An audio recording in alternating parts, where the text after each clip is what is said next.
project with the 2 universities and the Department of Health, and it was funded by the Food and Health Bureau in 2018. This is our core study team. So in addition to myself, Professor Patrick Yip from Hong Kong U, Dr. Thomas Chung from Department of Health, Dr. Patrick Chong, who we'll hear from later, Professor Simon Lam, Shirley Leung, who's here, and Connie Ho, who's also here today. We also were very privileged to have 2 of the world-leading experts, Charlotte Wright and Tim Cole, who helped us throughout the study. And we also had local experts from the David Chow, Bill Chan, Jacqueline Choi, and Sophie Leung from the different colleges. The study was designed in 3 phases.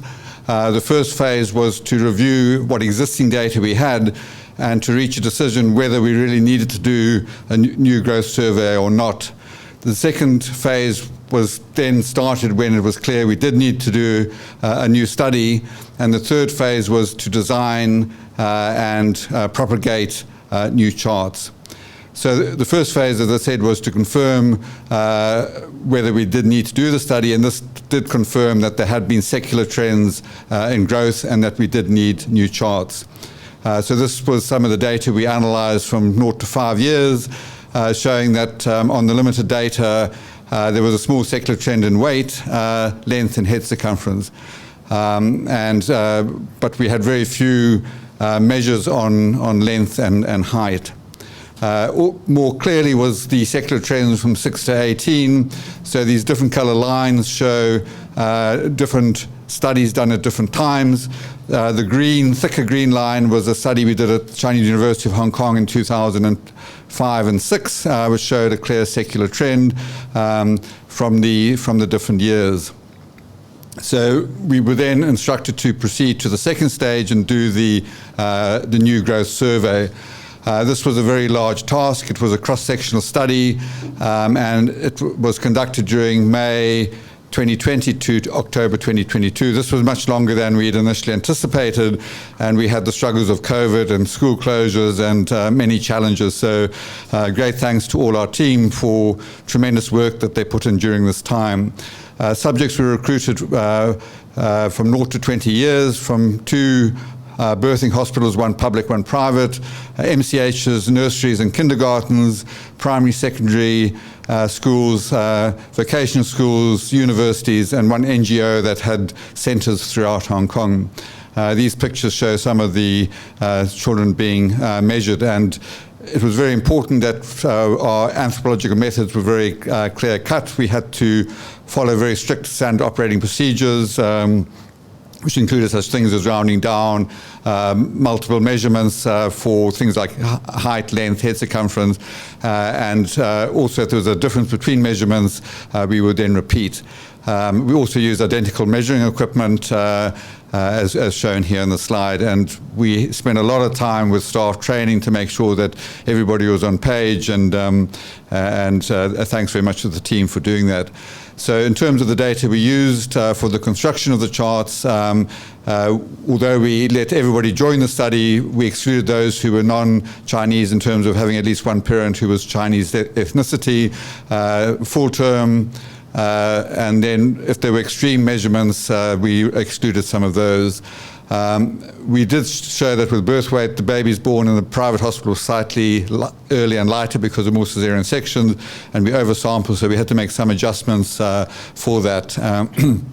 And when we had multiple measurements, we used the average, such as for the length, height, and head circumference.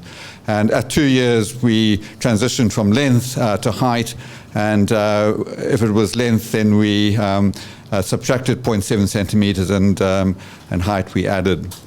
So finally, moving to the third phase, this was when we had all the data, and then we just had to construct these new charts using various sort of statistical methodologies, and we also conducted focus groups to find out what stakeholders wanted. The way we did this was to look at existing charts from a number of high-income regions, as shown here on the slide, and we made a record of the main design features and the training and education materials that were used. We summarized this, and then we presented this to 11 focus group discussions to see what the various stakeholders wanted in terms of design and education and training materials. And we had a total of 89 stakeholders who took part. These were some of the desirable features people wanted. So they wanted the 0 to 2 year chart and the 2 to 20 year chart, 9 centiles instead of the 7, which will be explained in the next presentation. That charts could be printed out in black and white. Automated plotting would be ideal. Mid-parental height comparator was wanted.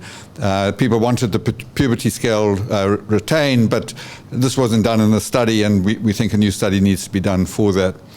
I'm not going to read out the key recommendations from the study, but here's the link to where the recommendations can be found. So what would be the idealistic kind of interval for us to reduce such and refresh such a growth reference in the future? I mean, I don't have an answer in terms of optimal interval, but I guess the potential to collect data on a consistent standard basis, I think, is obviously very important. I mean, we know the education department, for example, twice a year, I think they go to the schools and they measure, but probably they don't do it in a standardized way. I mean, if that could possibly be more standardized, I mean, that would be a wonderful resource for data. And yes, I think there are a lot of databases that possibly could be used for this purpose. But so yes, I think it's something we should be doing. I'm not sure that answers your question or not, but yes, it will require policy and policy implementation. Still a lot of stakeholders involved. I think so. There's a question regarding the inclusion of the baby, whether we include all the breastfed, mixed-fed, and formula-fed babies in our study. In the study? Yeah, I mean, I think this is an important question, and I'm not sure whether we fully addressed it. I mean, we collected information of infant feeding, but as Dr. Shirley Loewen mentioned, the WHO charts were designed based on exclusively breastfed babies. Our charts are not based on the feeding method, so potentially that could have some influence. But I think the fact that both the WHO and our charts work reasonably well for the first couple of years, I don't think it matters too much here.